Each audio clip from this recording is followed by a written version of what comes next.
אנשים שהצליחו להפסיק לעשן תמיד עושים לנו את היום, אז הנה אחד שעושה לנו את היום, היום. שלום ירח אפרתי. שלום וברכה.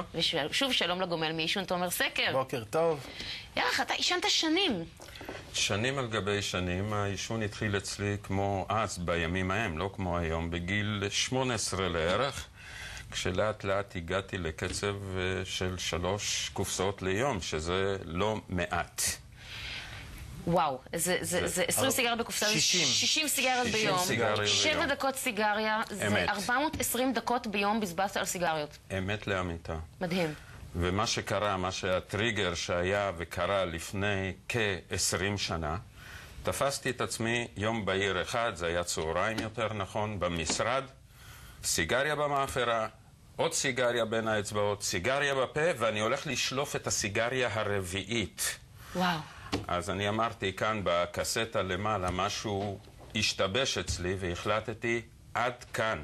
זה היה לפני 20 שנה. לפני 20 שנה והפסקתי, ומה שקרה אחרי שהפסקתי, לא עשיתי את זה באמצעות ידידנו תומר,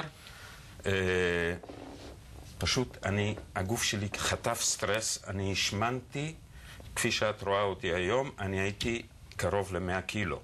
וואו. זאת אומרת, עליתי בערך 70% מהמשקל שלי. וואו. מ-61-2 קילו ל-98 קילו, תעשו את החשבון כמה זה. כמה שנים לא עישנת?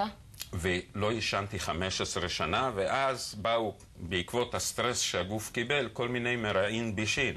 כולסטרול וסכרת וטריגליצרידים וכו' וכו' וכו' וכו'. לאט לאט הצלחתי להוריד את משקל הגוף, אבל יום אחד לפני 5 שנים לערך הגיע למשרד בחור חדש.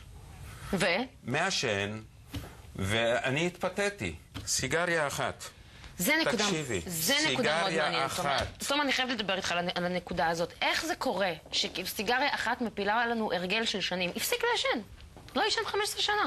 אני לא יודע איך זה קורה, אני רק יודע שכל מי שמעשן, ויש הרבה מקרים כאלה שמגיעים אליי, כמעט פעם בחודש מגיע לי בן אדם, אחרי 3 שנים, אחרי 13 שנים, יש כאלה שעשו אצלי את הטיפול 13 שנים קודם, נגעו בסיגריה אחת והתחילו לעשן. הם הלכו לאילת, לאיזה בית מלון, ישבו עם החברים, אמרו להם, רק אחת, לא קרה כלום. כן. זה לא יעשה לכם כלום. ואמרו, באמת, אנחנו לא מעשנים כל כך הרבה שנים, למה לא? בוא ננסה אחת. למחרת הם אומרים, טוב, כל צהריים נעשן אחת. ואחרי זה נהיה בבוקר, בצהריים ובערב, ואחרי 3 ימים כבר מאבדים שליטה, ואז הם מתביישים ככה להתקשר. זה כמו התמכרות לסמים, שאסור לך אפילו פעם אחת אחר כך, כאילו, כי אתה נופל מיד. הסיגריה הראשונה, אני רוצה לציין, היא מגעילה מאוד. ואז את אומרת לעצמך, אולי השנייה תהיה יותר טעימה. ואז באה השנייה, ואחרי זה השלישית היא כבר יותר טעימה, מה שנקרא, ואז מדרדרים. אבל הפלוס הגדול, שבהפסקה הזו שעשיתי לפני חצי שנה עם תומר, אני לא השמנתי גרם אחד. וואלה. וזה טוב. זה מאוד מאוד טוב. תומר, יש באמת לסיום משהו בשיטה של הגמילה מאנרגיות שיכולה לגרום לנו להתמודד עימה? לא לקחת את הסיגריה האחת הזאת אחרי ההפסקה? הדבר היחיד שאני נותן כדי לסייע בעניין הזה, זה פשוט אפשרות להגיע אליי לחיזוק ללא הגבלה. זאת אומרת, אפשר להגיע אחרי 3 שנים, אפשר להגיע אחרי 5 שנים לטיפול חיזוק, ברגע שזקוקים לעשן. ואני אומר לכולם, תיזהרו, אל תעשנו אפילו אחת, תבואו אליי לפני שאתם מעשנים.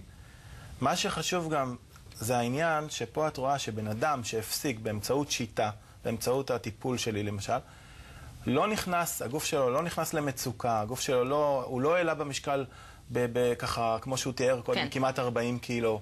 הוא לא חש את כל התופעות האלה, וגם לא עלה לו פתאום הכולסטרול וכל הדברים האלה שהם הדברים שגם מפחידים וגם קצת מחזירים את האנשים לעשן. כשאדם מפסיק ככה סתם, קודם כל רק 3%. חייבים לסיים. אוקיי. אז אנחנו נמשיך לדבר על זה פעם הבאה שניפגש. אין בעיה. עוד פעמים. יש לנו עוד זמן, החיים עוד ארוכים. תודה רבה תומר סקר, שוב תודה מר אפרתי, שוב תודה בלה. תודה. ועוד מילה אחת על עישון, אבל הפעם על עישון פסיבי. פרופסור מרדכי קרמר, בבקשה. גם אנשים שאינם